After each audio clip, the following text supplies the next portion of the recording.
તો યંગસ્ટરને અલગ રીતે કોઈ લાલચ આપશે કે ભાઈ તમને ક્વિક રીચ મની સ્કીમ, એટલે ધારો કે તમને આજે આટલા રૂપિયા નાખશો તો તમારા પૈસા ડબલ થઈ જશે માત્ર આટલા દિવસમાં. એટલે એ રીતનું એમની પાસે પહેલા ડેટા હોય છે, ખાલી માધ્યમ બદલાતું હોય છે, બાકી એમનો ગોલ એક જ હોય, માત્ર ને માત્ર આપણા જે પણ લોકો છે એમના ખાતામાંથી કઈ રીતે પૈસા વધારેમાં વધારે લઈ શકાય. ભારતમાં આપણે એવી સિસ્ટમ છે કે કોઈ પણ પેમેન્ટ કરવું હોય તો ઓટીપી ફરજિયાત છે, પરંતુ વિદેશમાં ઘણી બધી જગ્યાએ એવું છે, ઘણી દેશોમાં, કે ત્યાં આપણે ઓટીપીની જરૂર નથી પડતી.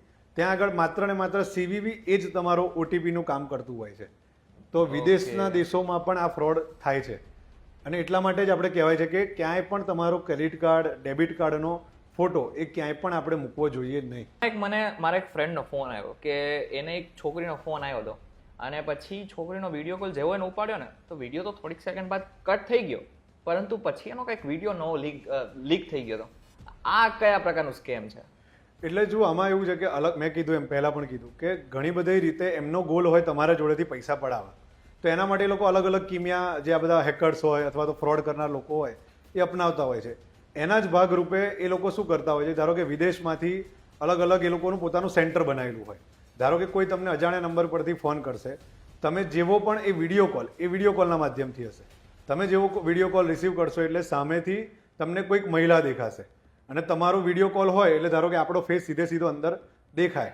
ત્યારબાદ કદાચ એવું હમણાં વચ્ચે પણ કિસ્સો આવ્યો હતો કે એણે વિડીયો પોતાના કપડાં કાઢ્યા અને ત્યારબાદ તેણે પછી વિડીયો તરત જ કટ કરી નાખ્યો.